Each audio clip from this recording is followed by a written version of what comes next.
Hello students. आज हम standard 10th में एक अलजेब्रा में एक न्यू टॉपिक शुरू करने वाले हैं। उसका नाम है लीनियर इक्वेशंस इन टू वेरिएबल। तो वो टॉपिक शुरू करने से पहले हम थोड़ा बहुत एक इन्फॉर्मेशन लेंगे लीनियर इक्वेशंस के बारे में। तो सबसे पहले मैं आपको यहाँ पर बताना चाहूँगा कि लीनियर इक्वेशंस इन टू वेरिएबल्स सीखने से पहले हम सबसे पहले यहाँ पर सीख लेंगे कि लीनियर इक्वेशन एग्जैक्टली होता क्या है। तो उस चीज़ के लिए मैं यहाँ पर आपको 2 से 3 इक्वेशंस लिख कर दिखाऊँगा और फिर मैं आपको लीनियर इक्वेशन का कंसेप्ट बहुत ही ईजी वे में आपको मैं यहाँ पर बताऊँगा। तो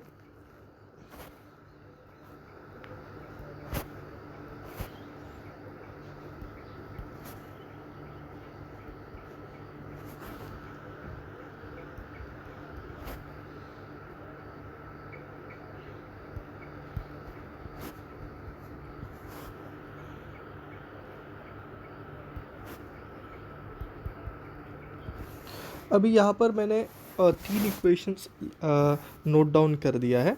उसमें से ये हमारा इक्वेशन 1 है, ये हमारा इक्वेशन 2 है और ये हमारा इक्वेशन 3 है। अभी हमें इन तीनों इक्वेशंस में से ये आइडेंटिफाई करना है कि कौन सा इन तीनों में से लीनियर इक्वेशन है, कि इन तीनों में से एग्जैक्टली कौन सा इक्वेशन लीनियर इक्वेशन है। तो वो इक्वेशन को फाइंड आउट करने के लिए मैं आपको एक कंसेप्ट बताऊंगा कि लीनियर इक्वेशन क्या होता है। लीनियर इक्वेशन एक ऐसा इक्वेशन होता है जिसमें वेरिएबल का पावर ज़्यादा से ज़्यादा 1 होगा। मतलब उस इक्वेशन में जो वेरिएबल होगा उसका पावर 1 से ज़्यादा आपको नहीं दिखाई देगा। तो लीनियर इक्वेशन एक ऐसा इक्वेशन होता है जिसमें जो भी वेरिएबल होगा उसका जो पावर होगा it is going to be 1। Variable का पावर जो है वो ज़्यादा से ज़्यादा 1 ही होगा। 1 से ज़्यादा आपको इस इक्वेशन में पावर नहीं दिखाई देंगे। तो मैं आपको सबसे पहले इक्वेशन 1 के बारे में बताता हूँ कि इक्वेशन 1 जो है वो लीनियर इक्वेशन है या नहीं। तो सबसे पहले आपको वेरिएबल्स मालूम रहेगा। तो मैं वेरिएबल्स के बारे में भी मैंने आपको पहले भी बताया वेरिएबल्स क्या होगा। तो वेरिएबल्स होता है अल्फ़ाबेट। अल्फ़ाबेट आपको मालूम है कहाँ से शुरू होते हैं, ए से लेकर जेड तक जितने भी होते हैं उनको हम अल्फ़ाबेट्स बोलते हैं और मैथ्स में उनको हम वेरिएबल्स भी बोलते हैं। तो अभी इससे रिलेटेड चीज़ हम देखेंगे। तो अभी इक्वेशन 1 में मुझे 3 वेरिएबल्स दिख रही है, एक्स, यहाँ पर एक एक्स और यहाँ पर एक एक्स। ओके, तो पहले इक्वेशन में हमें 3 पावर दिख रहे हैं। इस x के ऊपर कोई पावर नहीं है, मतलब 1 पावर है। इस x के ऊपर 2 है और इस x के ऊपर 3 है। ओके, पर लीनियर इक्वेशन में मैंने आपको क्या बताया था, जो भी वेरिएबल होगा उसका पावर कितना होगा, 1। 1 के लिए मैं यहाँ पर और एक चीज़ मेंशन करता हूँ, हाईएस्ट पावर वहाँ पर 1 होगा। ओके, तो यहाँ पर अगर आप इक्वेशन 1 देख रहे हो तो इसमें हाईएस्ट पावर ये है, this is the highest power 3। Okay, तो पहला वाला इक्वेशन हमारा लीनियर इक्वेशन नहीं है। क्यों नहीं है? क्योंकि इस इक्वेशन में सबसे बड़ी पावर 3 है। लीनियर इक्वेशन होने के लिए सबसे बड़ी पावर हमें 1 लगता है। नेक्स्ट इक्वेशन को भी हम देखेंगे। नेक्स्ट इक्वेशन को जब आप देखोगे तो आपको पता चलेगा कि इसमें 2 वेरिएबल्स है, यहाँ पर एक और यहाँ पर एक, ये 2 वेरिएबल्स है। 4x मतलब ये जो x के ऊपर जो पावर है उसको कोई पावर नहीं दिया था तो ऑटोमेटिकली उसको 1 पावर आ जाता है। नेक्स्ट आप जब पहला x देखोगे तो उसके ऊपर पावर 2 है। ओके, तो इस इक्वेशन में भी आप ध्यान से देखोगे तो सबसे हाईएस्ट पावर ये है 2। पर for being a linear equation highest power must be 1 and not 2। पर इस केस में हाईएस्ट पावर 2 है, 1 नहीं है, तो इसलिए ये वाला इक्वेशन भी लीनियर इक्वेशन नहीं है। ओके, नेक्स्ट इक्वेशन 3 को आप जब ध्यान से देखोगे तो इक्वेशन 3 में आपको एक ही वेरिएबल है और उस एक ही वेरिएबल के ऊपर पावर नहीं है, मतलब वो पावर क्या हो गया, 1 हो गया। ओके, और कोई वेरिएबल आपको नज़र नहीं आ रहा। तो इक्वेशन 3 आपका लीनियर इक्वेशन है, क्योंकि उसके अंदर जो वेरिएबल है उसका हाईएस्ट पावर जो है 1 है। वेरिएबल का पावर देखते हो आप, वेरिएबल का जो पावर है उसका हाईएस्ट पावर क्या है, 1। 1 से बड़ी कोई पावर आपको इक्वेशन 3 में नज़र नहीं आ रही। इसलिए इस रीजंस की वजह से इक्वेशन 3 जो है, इक्वेशन 3 जो है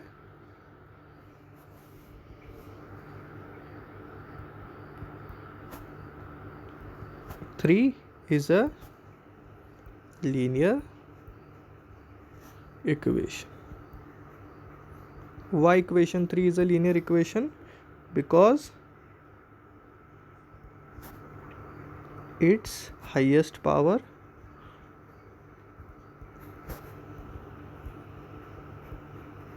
is 1. इक्वेशन 3 अभी आपको समझ में आया होगा लीनियर इक्वेशन एग्जैक्टली बोलते किसको है।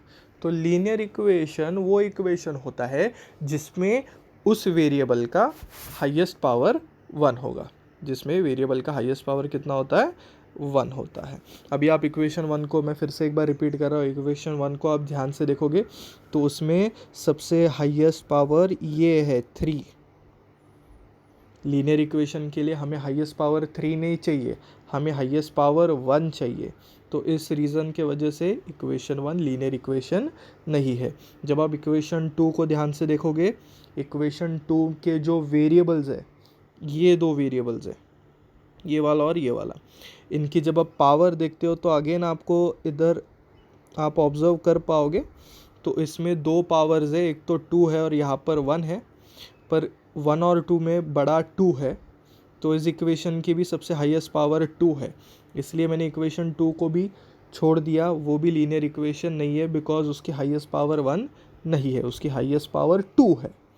नेक्स्ट मैं इक्वेशन 3 के पास गया, तब मुझे यहाँ पर नज़र आया कि इस इक्वेशन में एक ही वेरिएबल है और उस वेरिएबल की पावर 1 है, उस वेरिएबल की पावर 1 है और कोई वेरिएबल है ही नहीं, तो ऑटोमेटिकली हाईएस्ट पावर 1 बन गई। तो इस चीज़ की वजह से इक्वेशन 3 लीनियर इक्वेशन है। क्यों वो लीनियर इक्वेशन है? क्योंकि उसकी हाईएस्ट पावर 1 है। ओके, तो लीनियर इक्वेशन आई होप आपको समझ आया होगा कि लीनियर इक्वेशन किस चीज़ को बोलते हैं। तो लीनियर इक्वेशन एक ऐसा इक्वेशन होता है जिसमें जो वेरिएबल्स होंगे उनकी हाईएस्ट पावर 1 होगी, उनकी हाईएस्ट पावर 1 होगी। नेक्स्ट हम सीखेंगे linear equation in 2 variables. Linear equation in 2 variables. इस चैप्टर में हमें बेसिकली करना क्या है? तो लीनियर इक्वेशन तो आपको समझ में आया होगा, मैंने आपको बता दिया अभी, एक ऐसा इक्वेशन जिसकी हाईएस्ट पावर 1 होगा। 2 वेरिएबल्स मतलब इस इक्वेशन में आपको 2 अल्फ़ाबेट नज़र आएंगे।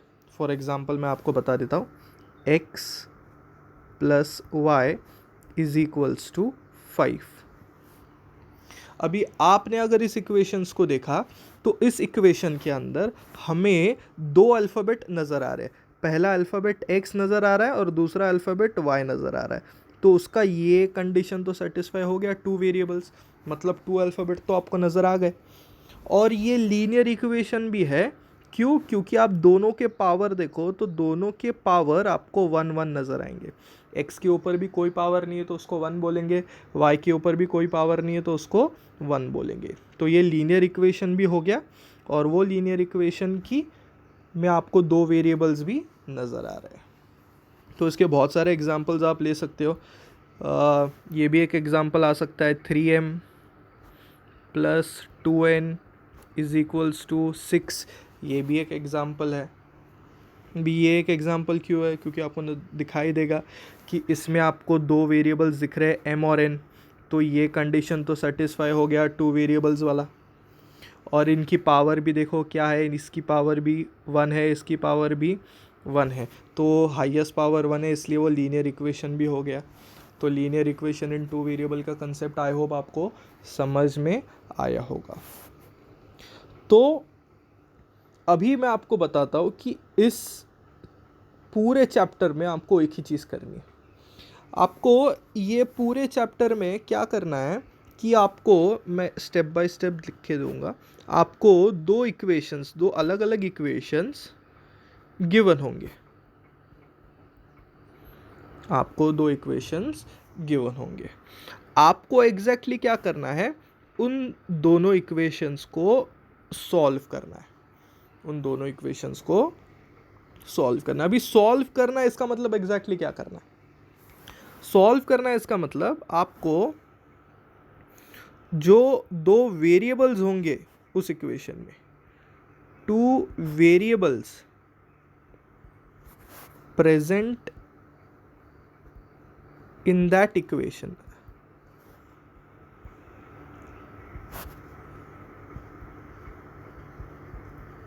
आपको उन दोनों का वैल्यू फाइंड आउट करना है। क्या करना है? वैल्यू फाइंड आउट करना है। यही चीज़ आपको करनी है, बस यही चीज़ हर एक एक्सरसाइज में आपको यही चीज़ें करना है। तो मैं फिर से एक बार रिपीट करता हूँ, आपको दो इक्वेशंस दिए जाएंगे, ओके, दो अलग अलग इक्वेशंस दिए जाएंगे और ये आपका क्वेश्चन रहेगा कि उन दोनों इक्वेशंस को आपको सॉल्व करना है। तो उन दोनों इक्वेशंस को सॉल्व करना है इसका मतलब एग्जैक्टली आपको क्या करना है, तो उस इक्वेशन में जो दो वेरिएबल्स प्रेजेंट होंगे आपको उनका वैल्यू फाइंड करना है। मतलब अभी आपने अगर मेरा ये वाला इक्वेशन देख लिया, इक्वेशन 4 बोल दिया समझो मैंने इसको, ये वाला इक्वेशन अगर आपने देख लिया तो ये वाले इक्वेशन में दो अल्फ़ाबेट आपको क्या नज़र आ रहे हैं, एक्स और वाई। तो आपको एक्स का वैल्यू क्या रहेगा, वाई का वैल्यू क्या रहेगा, ये ढूंढ के निकालना है। ये ढूंढ लिया, इसका मतलब इक्वेशन सॉल्व हो गया। अगर आप मेरा ये वाला इक्वेशन देख रहे हो जिसको मैं इक्वेशन 5 बोलता हूँ, इसको सॉल्व करना है मतलब एग्जैक्टली क्या करना है, तो उस इक्वेशन 5 में m का वैल्यू और n का वैल्यू आपको ढूंढ के निकालना है। अगर आप m और n का वैल्यू ढूंढ के निकालते हो तो इक्वेशन ऑटोमेटिकली सॉल्व हो जाता है। अभी ये जो इक्वेशंस आपको सॉल्व करना है उसके टाइप्स होते हैं, तो पहला वाला टाइप मैं आपको बताता हूँ, जो पहले एक्सरसाइज में आपको यूज़ करना है वो है एलिमिनेशन मेथड।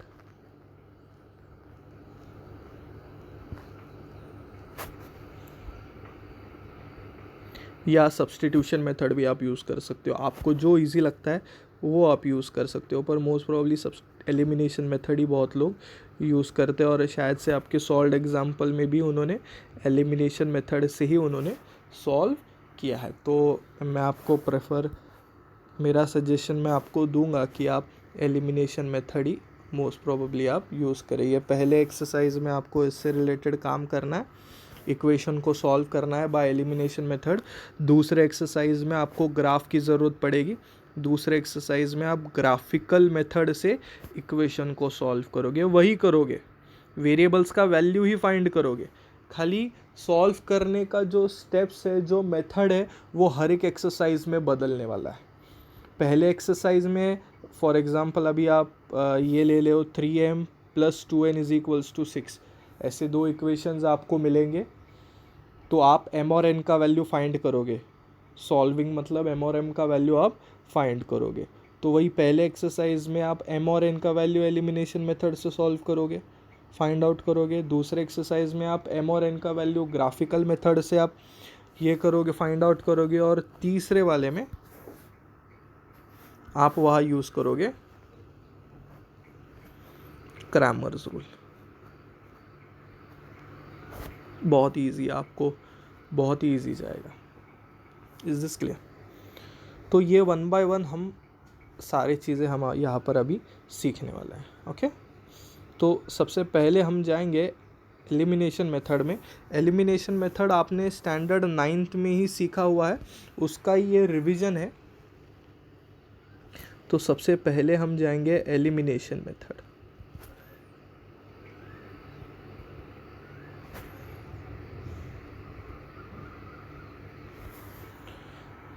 जैसे ही इसका नाम आपको समझ में आया होगा, एलिमिनेशन मतलब एलिमिनेट, किसी को निकालना, उसको एलिमिनेशन बोलते हैं। तो इस चीज़ में आपको दो इक्वेशन दिए जाएंगे, दोनों इक्वेशन में दो वेरिएबल्स होंगे, चैप्टर का नाम ही है linear equation in two variable. दो इक्वेशन में दो वेरिएबल्स होंगे, एक्स वाई होगा, एम एन होगा, ए बी भी हो सकता है, मतलब दो अलग अलग वेरिएबल्स आपको मिलेंगे। तो आपको क्या करना है, दोनों में से एक वेरिएबल को एलिमिनेट करना है। समझो फॉर एग्जांपल अभी आप मान के चल सकते हो कि ए और बी दो वेरिएबल है, ए और बी दो वेरिएबल है। तो आप क्या कर सकते हो इस चीज़ में, ए को एलिमिनेट करके बी का वैल्यू फाइंड आउट कर सकते हो, या बी को एलिमिनेट करके ए का वैल्यू फाइंड आउट कर सकते हो। यही आपको करना है। Okay, this is very easy. आपको दो इक्वेशंस दिए जाएंगे, मान लो अभी दो इक्वेशंस आपको मिलेंगे एक्स एंड वाई। आप x को एलिमिनेट करके y का वैल्यू ढूंढने वाले हो, और y अदरवाइज y को एलिमिनेट करके x का वैल्यू ढूंढने वाले हो। बहुत ही ईजी है। तो उससे रिलेटेड हम एक फर्स्ट सम करेंगे एज एन एग्जाम्पल। मान के चलना x plus y is equals to 8, ये हमारा फर्स्ट इक्वेशन है। Next x minus y is equals to 4, ये हमारा सेकेंड इक्वेशन है। हमें क्या करना है, सॉल्व द इक्वेशन, ये क्वेश्चन है, बाय एलिमिनेशन मेथड। अभी हमें दो इक्वेशंस दिया हुआ है, हम इन दो इक्वेशंस को एलिमिनेशन मेथड से सॉल्व करेंगे। ओके, तो सॉल्व करने से पहले ये जो इक्वेशन है उनका स्टैंडर्ड फॉर्म में होना बहुत ज़रूरी होता है। आप कोई भी इक्वेशंस को जब सॉल्व करते हो तो सॉल्विंग करने से पहले देखना बहुत ज़रूरी होता है कि वो जो इक्वेशंस आपको दिए हैं वो स्टैंडर्ड फॉर्म में है या नहीं। बहुत सारे बच्चे क्या करते हैं, बिना स्टैंडर्ड फॉर्म चेक किए इक्वेशंस को सॉल्विंग करना शुरू कर देते हैं, जो कि बहुत गलत है। सबसे पहले कोई भी इक्वेशन को अगर आपको सॉल्व करना है, फिर वो लीनियर हो या क्वाड्रेटिक हो, कोई भी इक्वेशंस को जब आप सॉल्व करते हो तो सॉल्विंग करने से पहले एक बार ज़रूर चेक करना कि वो इक्वेशंस जो आपको क्वेश्चन में दिए हैं वो स्टैंडर्ड फॉर्म में है या नहीं। बिना वो चेक किए अगर आप सॉल्व करने वाले हो तो चांसेस है कि आपका आंसर गलत आए। तो स्टैंडर्ड फॉर्म में एग्जैक्टली क्या होगा कि आपको यहाँ पर इक्वल टू दिख रहा है, इक्वल टू के पहले आपको वेरिएबल्स सारे नज़र आने चाहिए। वेरिएबल्स का मतलब मैंने आपको बताया था, फिर से एक बार लिख के दे रहा हूँ, दैट इज अल्फ़ाबेट्स। और इक्वल टू के राइट हैंड साइड में आपको कांस्टेंट नज़र आने चाहिए। कांस्टेंट मतलब ओनली नंबर्स, जिसमें आपको वेरिएबल्स ना दिखाई दे, ये होगा। ओके, तो बहुत ही ईजी। अगर आपने मेरे दोनों इक्वेशंस को अगर आपने देख लिया, इक्वेशन 1 एंड इक्वेशन 2, वो ऑलरेडी स्टैंडर्ड फॉर्म में है, बिकॉज लेफ्ट हैंड साइड में ऑलरेडी यहाँ पर मेरे अल्फ़ाबेट है जो इक्वल टू के पहले है, और इक्वल टू के बाद में मुझे अल्फ़ाबेट नज़र नहीं आ रहे, मुझे ओनली नंबर्स नज़र आ रहे हैं। नेक्स्ट इक्वेशन 2 को भी मैं ध्यान से देखूंगा कि इक्वल टू के पहले मुझे ओनली अल्फ़ाबेट नज़र आ रहे हैं और इक्वल टू के बाद मुझे नंबर नज़र आ रहा है। तो इसमें तो कोई प्रॉब्लम है ही नहीं, बहुत ही ईजी है। मेरे पहला सम है इसलिए मैंने ईजी ले लिया, स्टैंडर्ड फॉर्म में ऑलरेडी है, क्योंकि इक्वल टू के पहले हमें अल्फ़ाबेट नज़र आ रहा है, यहाँ पर देखो एक्स वाई, और इक्वल टू के बाद हमें अल्फ़ाबेट नज़र नहीं आ रहे, वहाँ पे ओनली नंबर है 8। ओके, तो I hope this is very easy. अभी हम इनको सॉल्व करना शुरू कर देंगे, आपको ध्यान से देखना है।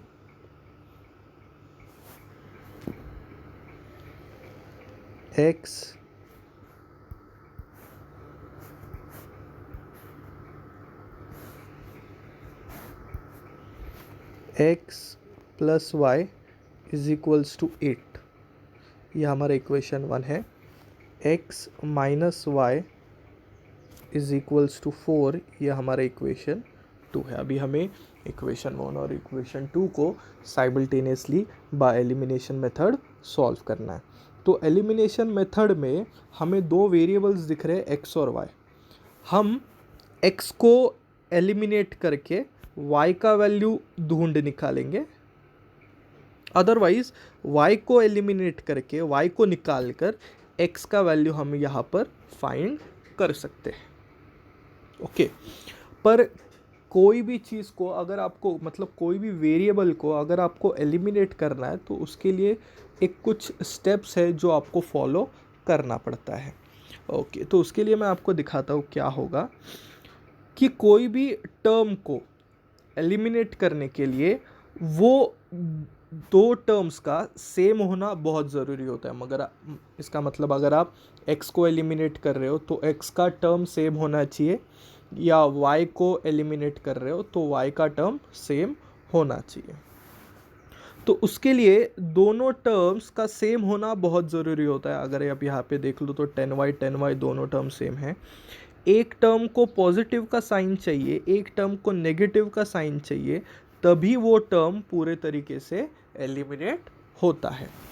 एलिमिनेट करने का प्रोसेस आपको समझ में आ गया कि दोनों टर्म्स का सेम होना बहुत ज़रूरी है। किसी भी टर्म को अगर आपको एलिमिनेट करना है तो वो टर्म का सेम होना बहुत ज़रूरी है। एक टर्म को प्लस का साइन चाहिए, एक टर्म को माइनस का साइन चाहिए, तभी वो टर्म जाके एलिमिनेट होगा।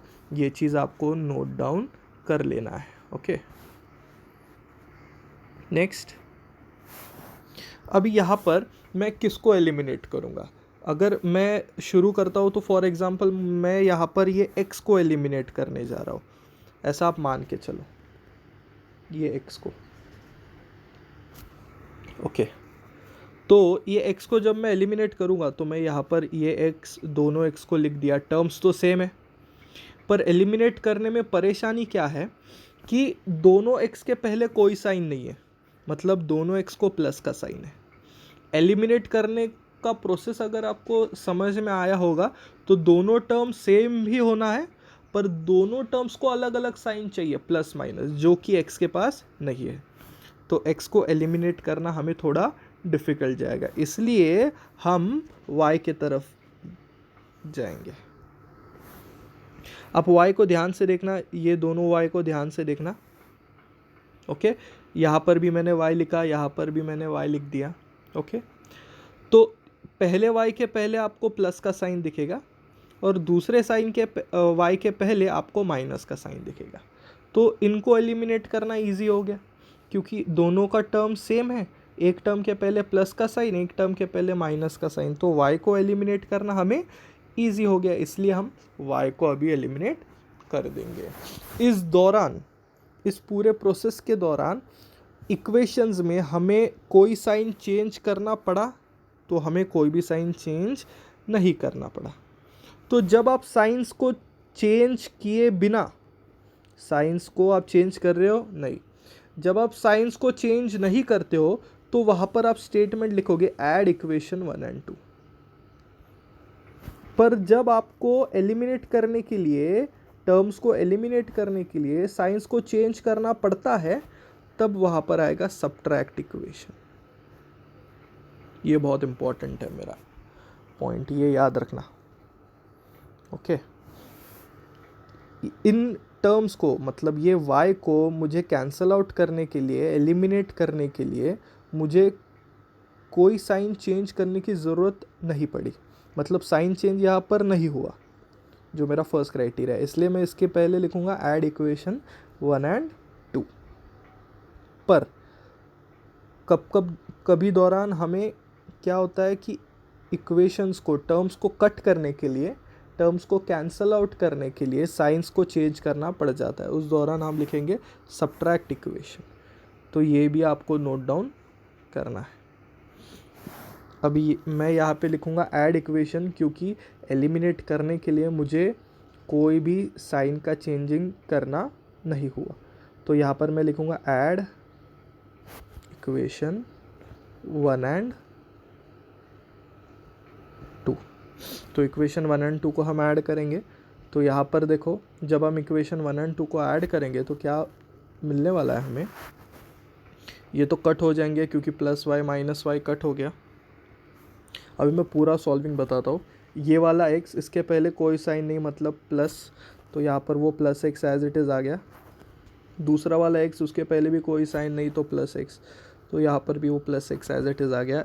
इक्वल टू, क्योंकि अभी तो यहाँ पर कुछ बचा नहीं है तो इक्वल टू ही बचा है यहाँ पर। वाई वाई तो कट हो गया है तो इक्वल टू ही आ गया। 8 के पहले इक्वल टू के बाद है, 8 के पहले प्लस का साइन है तो वहाँ पर +8 आएगा। 4 के पहले प्लस का साइन है तो वहाँ पर +4 आएगा। x प्लस एक्स आपका आता है 2x, 8 प्लस 4 आपका आता है 12। 2 यहाँ पर मल्टीप्लाई कर रहा है, दूसरे साइड जाके डिवाइड करेगा तो x इज इक्वल्स टू 12/2, 2 1 ज़ा 2, 2 6 ज़ा 12, सो x इज इक्वल टू 6। ये हमारा, मैंने वही बोला था, अगर आपने ध्यान दिया होगा तो मैंने वीडियो को ध्यान से देखा होगा तो आपको समझ में आया होगा। एलिमिनेशन मेथड के बारे में मैंने क्या बताया था, एक वेरिएबल को एलिमिनेट करते हो और दूसरे वेरिएबल का वैल्यू आपको उसमें से मिल जाता है। मैंने इसमें y को निकाल दिया, y को निकालने के बाद मुझे x का वैल्यू मिल गया। अभी ये जो x इज इक्वल टू 6 आया है, हमें ओनली x का वैल्यू मिला है, अभी हमें y का वैल्यू भी ढूंढना है। तो ये जो x इज इक्वल टू 6 आया है, ये वैल्यू आप कहीं पर भी सब्स्टिट्यूट कर सकते हो। इक्वेशन 2 में भी सब्स्टिट्यूट कर सकते हो, अदरवाइज इक्वेशन 1 में भी सब्स्टिट्यूट कर सकते हो। ये x का वैल्यू कोई भी इक्वेशन में सब्स्टिट्यूट कर दो, y का वैल्यू आपको मिल जाएगा।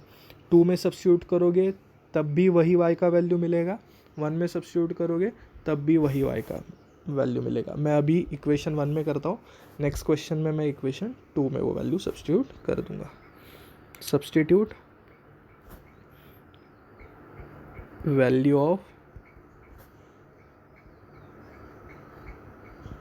x is equal to 6 in equation 1। Substitute value of x is equal to 6 in equation 1, ये हमारा इक्वेशन 1 है, इसमें वैल्यू सब्स्टिट्यूट मैं करने जा रहा हूँ। तो यहाँ पर हमें क्या दिखेगा, x plus y is equals to 8। Okay, अभी मैंने इक्वेशन लिख दिया है, अभी वैल्यू सब्स्टिट्यूट करने वाला हूँ नेक्स्ट स्टेप में। तो यहाँ पर आप ध्यान से देखो, x के जगह पे मैं x को नहीं लिखूँगा, उसका वैल्यू डालूँगा। x का वैल्यू कितना है 6, तो x के जगह पे 6 आएगा, बाकी सब सेम रहेगा। तो 6 plus y is equals to 8, ये हो गया। अभी हमारा काम क्या है, +6 को दूसरे साइड लेके जाना, क्योंकि हमें y का वैल्यू फाइंड करना है, तो जिसका वैल्यू फाइंड करना होता है उसको हम अकेला रखते हैं। तो +6 वहाँ पर जाके साइन चेंज होगा, 6 के पहले कोई साइन नहीं है मतलब प्लस का साइन है, +6 वहाँ पर जाके -6 बनेगा। y is equals to 8 - 6, 8 - 6 gives you 2, तो हमें y का वैल्यू भी मिल गया। तो इस इक्वेशन को हमने सॉल्व कर दिया, सॉल्व कर दिया मतलब उनके वेरिएबल्स का वैल्यू हमने फाइंड आउट कर दिया। x का वैल्यू भी हमें मिल गया, y का वैल्यू भी हमें मिल गया। Therefore solution of the equation is, सबसे पहले ब्रैकेट डालेंगे, ब्रैकेट में लिखते समय पहले x का वैल्यू लिखते हैं 6, बाद में y का वैल्यू लिखते हैं। ओके, आई होप आपको ये सारी चीज़ें समझ में आए होंगे। So due to time problem आज हम इतना ही करेंगे, कल हम टॉपिक में इसके आगे हम कंटिन्यू करेंगे। तो आज हमने 10th का फर्स्ट चैप्टर शुरू किया, उस चैप्टर का नाम था लीनियर इक्वेशन इन 2 वेरिएबल्स। तो उस चैप्टर में हमने सबसे पहले सीख लिया कि लीनियर इक्वेशन एग्जैक्टली किसको बोलते हैं। तो लीनियर इक्वेशन एक ऐसा इक्वेशन होता है जिसमें जो भी वेरिएबल होगा उसका सबसे बड़ा पावर 1 होगा। उसके एग्जाम्पल के लिए मैंने यहाँ पर 3 इक्वेशंस अलग अलग लिख दिया और मैंने आपको पर्सनली करके बताया कि इसमें से लीनियर इक्वेशन कौन सा है। इक्वेशन 1 लीनियर इक्वेशन नहीं है क्योंकि उसका सबसे हाईएस्ट पावर 3 है। इक्वेशन 2 भी लीनियर इक्वेशन नहीं है क्योंकि उसका सबसे हाईएस्ट पावर 2 है। इक्वेशन 3 लीनियर इक्वेशन है क्योंकि उसका सबसे हाईएस्ट पावर 1 है। तो ये तो मैंने आपको बता दिया। यहाँ पर मैंने लिख दिया equation 3 is a linear equation. Why? Because it's highest power is 1। उसके बाद हमने टॉपिक को थोड़ा बहुत पढ़ा। लीनियर इक्वेशन मतलब टॉपिक का जो टाइटल है उसको हमने थोड़ा बहुत पढ़ दिया। Linear equation in 2 variable. Linear equation मतलब एक इक्वेशन दिया जाएगा जिसमें 2 वेरिएबल्स आपको मिलेंगे। लीनियर इक्वेशन इन 2 वेरिएबल्स मतलब क्या? एक नॉर्मल इक्वेशन दिया जाएगा लीनियर इक्वेशन, एक ही इक्वेशन में आपको 2 अलग अलग वेरिएबल्स मिलेंगे। तो उसके मैंने और 2 एग्जांपल लिया, इक्वेशन 4 एंड इक्वेशन 5। इसमें मैंने आपको समझाया था x plus y is equal to 5। यहाँ पर आपको 2 वेरिएबल्स दिख रहे हैं x और y। तो यहाँ पर ये 2 वेरिएबल का तो कंसेप्ट समझ में आ गया, 2 वेरिएबल। और ये दोनों वेरिएबल लीनियर इक्वेशन है क्योंकि इनके सबसे बड़े पावर 1 1 है। अभी आपको इस टॉपिक में करना क्या है वो मैंने आपको बता दिया कि आपको 2 अलग अलग इक्वेशंस दिए जाएंगे और वो 2 अलग अलग इक्वेशंस को आपको सॉल्व करना है। पूरे टॉपिक में आपको यही करना है। 2 इक्वेशन दिए जाएंगे, उन दोनों इक्वेशन को आपको सॉल्व करना है। तो उन दोनों इक्वेशन को आपको सॉल्व करना है मतलब एग्जैक्टली क्या करना है? तो उन दोनों इक्वेशन में जो वेरिएबल्स होंगे उन वेरिएबल्स का वैल्यू आपको फाइंड करना है। अगर आपने वो वेरिएबल का वैल्यू फाइंड कर दिया तो इक्वेशन ऑटोमेटिकली सॉल्व हो गया। तो उससे रिलेटेड मैंने वही किया था। इक्वेशन 4 को अगर आप मेरे देखोगे तो उसमें 2 वेरिएबल है x और y। तो इक्वेशन 4 को सॉल्व करना है, इसका मतलब क्या करना है? x का वैल्यू फाइंड करो, y का वैल्यू फाइंड करो। इक्वेशन 4 अपने आप सॉल्व हो गया। इक्वेशन 5 को सॉल्व करना है, इसका मतलब क्या? m और n का वैल्यू फाइंड करो। इक्वेशन 5 अपने आप सॉल्व हो गया। नेक्स्ट, अभी ये जो सॉल्विंग है, इक्वेशन को सॉल्व करना है, वो सॉल्विंग के ये 3 अलग अलग मेथड्स है जो आप ये नए टॉपिक में आप सीखने वाले हो। एलिमिनेशन मेथड और सब्स्टिट्यूशन मेथड। पर आपके जो फर्स्ट एक्सरसाइज है उसमें मोस्ट प्रोबेबली सारे सम्स एलिमिनेशन मेथड से ही सॉल्व किया है, तो आप एलिमिनेशन मेथड ही यहाँ पर यूज़ करना। नेक्स्ट एक्सरसाइज में आपको इक्वेशंस को सॉल्व करना है ग्राफ के मदद से, that is by graphical method. Next exercise में, दैट इज़ थर्ड एक्सरसाइज में, आपको इक्वेशंस को सॉल्व करना है बाय क्रैमर्स रूल। तो हमने शुरू किया by elimination method. Elimination method का फर्स्ट क्वेश्चन हमने देखा कि x plus y is equals to 8, ये हमारा फर्स्ट इक्वेशन था, और x plus x minus y is equals to 4 ये हमारा सेकेंड इक्वेशन था। अभी हमें क्या करना है? इन दोनों इक्वेशंस को एलिमिनेशन मेथड के मदद से हमें उनको सॉल्व करना है। तो मैंने सॉल्विंग से पहले मैंने आपको एक कंसेप्ट बताया कि कोई भी इक्वेशंस को जब आप सॉल्व करते हो तो सॉल्विंग से पहले एक बार उस इक्वेशन के स्टैंडर्ड फॉर्म पे नज़र डालना। ध्यान से देखना कि दिए हुए इक्वेशन स्टैंडर्ड फॉर्म में है या नहीं। रहेंगे तो डायरेक्टली सॉल्विंग करो, पर अगर स्टैंडर्ड फॉर्म में नहीं रहेंगे तो पहले उनको स्टैंडर्ड फॉर्म में कन्वर्ट करो, उसके बाद ही सॉल्विंग करना। तो उससे रिलेटेड मैंने देखा कि मेरे equation 1 and equation 2 already standard form में थे। क्यों? वो मेरे ये वाले कंसेप्ट ने बताया। Equal to is very important. Equal to के पहले वेरिएबल्स होने चाहिए, जो कि मेरे दोनों फॉर्म में यहाँ पर इक्वल टू के पहले दोनों वेरिएबल्स है। तीसरा वेरिएबल नहीं आएगा क्योंकि ये टॉपिक ऐसा नहीं है लीनियर इक्वेशन इन 3 वेरिएबल्स। एक वेरिएबल भी नहीं आएगा क्योंकि ये टॉपिक वो भी नहीं है कि लीनियर इक्वेशन इन 1 वेरिएबल। ये टॉपिक का नाम है लीनियर इक्वेशन इन 2 वेरिएबल। तो इस टॉपिक में, इस इक्वेशन में आपको 2 वेरिएबल्स ही दिखेंगे, 2 से ज़्यादा वेरिएबल या 2 से कम वेरिएबल नहीं दिखाई देंगे। तो वेरिएबल्स इक्वल टू के पहले चाहिए, जो मैंने आपको बताया x प्लस वाई देखो इक्वल टू के पहले है, x माइनस वाई भी इक्वल टू के पहले है, और इक्वल टू के बाद आपको खाली कांस्टेंट चाहिए। मतलब आपके केसेस में यहाँ पर ओनली नंबर्स आएगा, अल्फ़ाबेट इक्वल टू के बाद नहीं आना चाहिए। जो कि मेरे 8 और 4 देखो, यहाँ में 8 और 4 में आपको अल्फ़ाबेट नहीं दिख रहा है, ओनली नंबर्स है और वो इक्वल टू के बाद है। अभी हमें इनको सॉल्व करना है। एलिमिनेशन मेथड में क्या होगा? दोनों में से एक को कट करना पड़ेगा, आइदर x को आइदर y को। अगर आप x को कट कर रहे हो तो y का वैल्यू मिलेगा, अगर आप y को कट कर रहे हो तो x का वैल्यू मिलेगा। कटिंग के लिए भी प्रोसेस होता है, दोनों नंबर्स का सेम होना ज़रूरी होता है।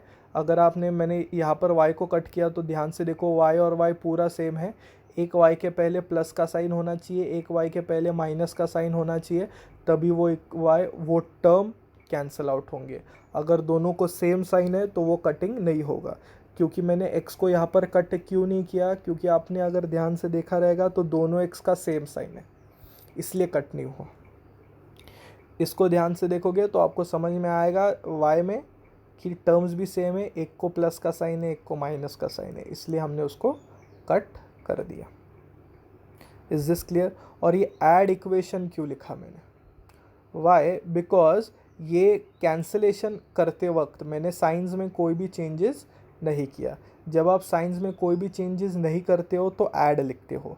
कैंसल करते समय अगर आप साइंस में चेंजेस करते हो तो यहाँ पर सब्ट्रैक्ट आएगा, वो मैंने बताया था पहले। तो यहाँ पर x और y मैंने कट कर दिया, तो रिमाइंडर जो बच गया वो मैंने नीचे लिख दिया। प्लस x बचा, प्लस y बचा, तो वो मैंने यहाँ पर लिख दिया। इसके पहले 8 और 4 उनके साइंस क्या है, साइंस आर वेरी इंपॉर्टेंट, तो +8 +4 वो भी मैंने लिख दिया। बेसिकली ये स्टेप आप नहीं करते हो क्योंकि ये स्टेप समझ में आता है, पर बहुत सारे बच्चों को अगर मैंने एक स्टेप मिस कर दिया तो उनको कुछ समझ में नहीं आएगा, इसलिए मैं थोड़ा एक डीप वे में सॉल्विंग कर रहा हूँ। x प्लस एक्स कितना आता है? Plus plus plus x plus x 2x, sign of the greater number. 8 plus 4 plus 8 plus 4 plus plus plus 8 plus 4 12 and sign of the greater number. तो 8 के पहले प्लस है तो यहाँ पर भी प्लस गया। 2 यहाँ पर मल्टीप्लाई कर रहा है, यहाँ पर आके डिवाइड करेगा।